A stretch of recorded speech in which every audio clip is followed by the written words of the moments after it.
There is this information up here that I had shared some time back about the vegetarian diets that are being offered for dogs and cats. Today I want to actually diverge more into this subject for the benefit of so many people across the world who keep dogs and cats, and because they have their own dietary predispositions which make them to only use vegetable diets, then they also put their dogs, the dogs and cats under their care on the same diet. So let's diverge into this issue of vegetarian diets for dogs and cats. We want to know whether it's right or something can be done to make it much better. Veganism is a form of strict vegetarianism that incorporates practices that do not alter the diet. This means the use of any animal-based products is strictly prohibited. This dietary practice excludes meat, seafood, eggs, dairy products, and all other animal origin products from the daily diets of these pets. The reason for this diet regime include concerns of which are health, sustainability, environmental preservation, animal welfare concerns, and ethical considerations. When I talk of ethical considerations here, I mean animal suffering during slaughter. People are also concerned about the residue of antibiotics in meat. Now, despite nutritional challenges that are encountered when looking for vegan diets for cats, which is an obligate carnivore, the number of pet vegan diet supporters has actually increased over recent years, including the availability of commercial vegan diets in stores worldwide. So you have an increase of these vegan diets across the world. Physiologically, the dog and the cat are classified as facultative and obligate carnivores, respectively, and therefore the possibility of vegan vegetable diets supplying them with their minimum dietary requirements is highly questionable.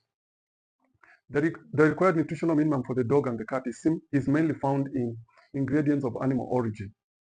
Studies conducted on various vegan diets across the world for dogs and cats have concluded that only 2 out of 12 commercially available vegetarian foods met the recommendations for the species they were designed for.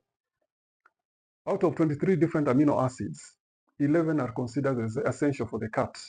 And this means that the cat must consume diets with these 11 amino acids because their bodies are either unable to produce them or produce them at a very low levels that cannot meet their requirements.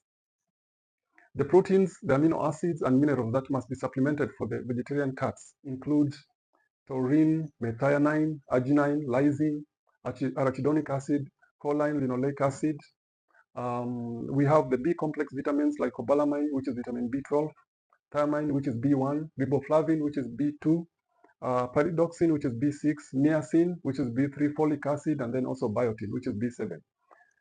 The most important minerals and nutrients, there is calcium, phosphorus, magnesium, iron, copper, zinc, selenium, potassium, sodium, chloride, iodine. And then we also have vitamin C, D, and E.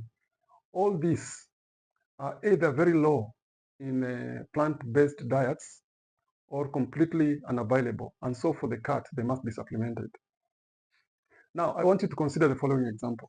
If you have a diet A, which shows on its label that it contains vitamin D3. Vitamin D3 exists naturally in 2 forms. Cholecalciferol, which is D3, which is mainly present in animal products. And then there is egocalciferol, which is D2, which is mainly of plant origin.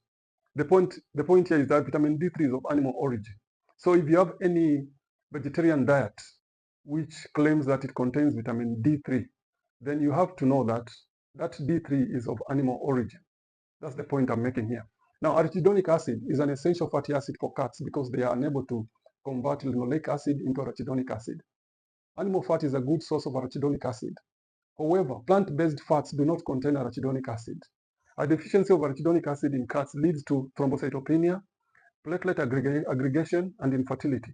This means that vegan diets for cats must be supplemented with animal origin fatty acids to access arachidonic acid.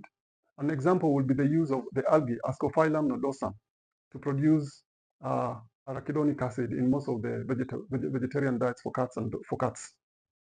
Now, deficiency of taurine is another major concern in vegan diets for cats. In 2 studies conducted, the results indicated that out of the 17 cats whose blood taurine concentration were evaluated for taurine, 3 had taurine concentrations below the reference margins. Taurine is an amino sulfonic acid that is exclusively found in animal-based tissue products. In cat-designed vegan diets, taurine supplementation is mandatory. However, the level of this addition is of concern, and it seems not to meet the minimum requirements.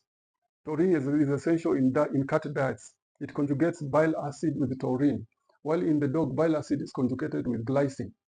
The deficiency of taurine in cats may lead to dilated cardiomyopathy.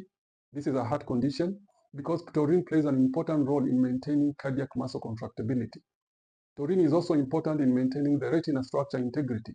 Therefore, its deficiency may lead to cardiomyopathy, photoreceptor cell degeneration, and blindness in affected cats. Pregnant cats' deficiency in taurine may also suffer kitten development abnormalities. So the deficiency of taurine may actually make the queens to produce kittens with abnormalities.